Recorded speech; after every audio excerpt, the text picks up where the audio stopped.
আসসালামু আলাইকুম। কেমন আছেন আপনারা সবাই? আজকে আমি বানাবো আলুর পাকোড়া।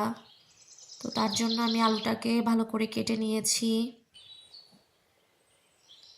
কেটে নিয়ে আমি এর মধ্যে পানি দিয়ে দিচ্ছি আলুগুলো ধোয়ার জন্য। আমি হাত দিয়ে ভালো করে কচলে কচলে ধুয়ে নিচ্ছি।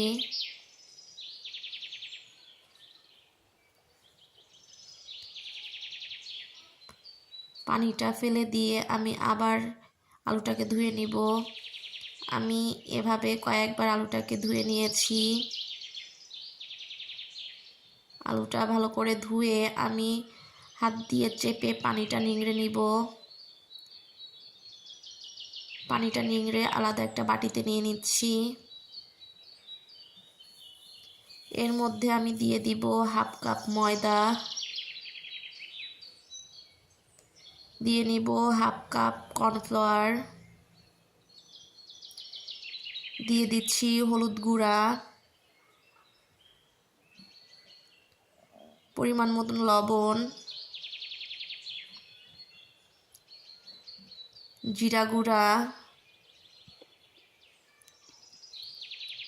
এবং আমি এখানে 2 চা চামচ চালের গুঁড়া দিয়েছি।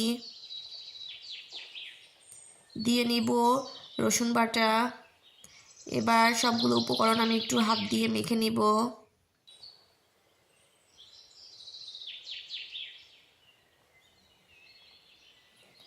এখন আমি এর মধ্যে দিয়ে দিব 3টে কাঁচামরিচ কুচি, আপনারা আপনাদের ইচ্ছে মতন দিতে পারেন, এবং দিয়ে দিচ্ছি একটা বড় সাইজের পেঁয়াজ কুচি। এবার আমি এটাকে খুব ভালো করে মেখে নিব।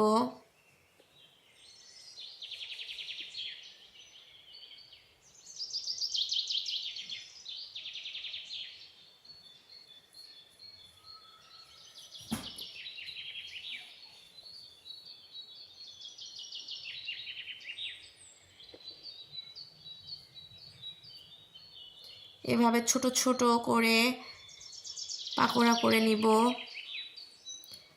এবার আমি চলে যাব চুলোতে পাকোড়াগুলো ভাজার জন্য।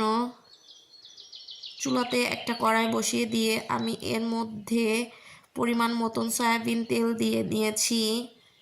তেলটা একটু গরম হয়ে গেলে আমি এর মধ্যে পাকোড়াগুলো দিয়ে দিব।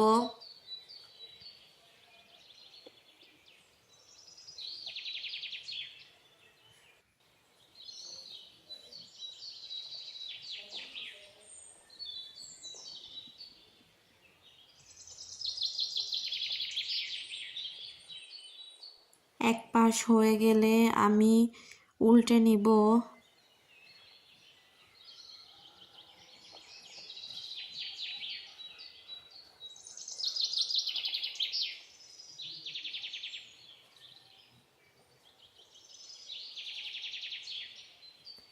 এরকম করে আমি দুনো পাশ খুব ভালো করে ভেজে নিব।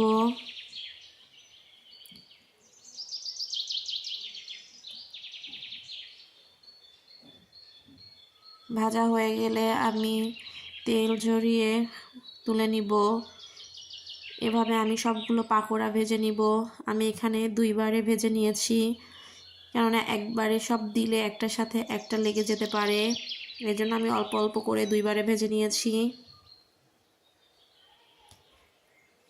রেডি হয়ে গেল মজাদার আলুর পাকোড়া। বিকালের নাস্তায় অল্প উপকরণে খুব সহজেই বানিয়ে নিতে পারেন এই আলুর পাকোড়াটি।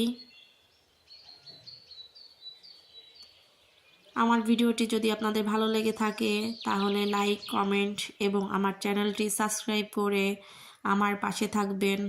ভালো থাকবেন সবাই। আল্লাহ হাফেজ।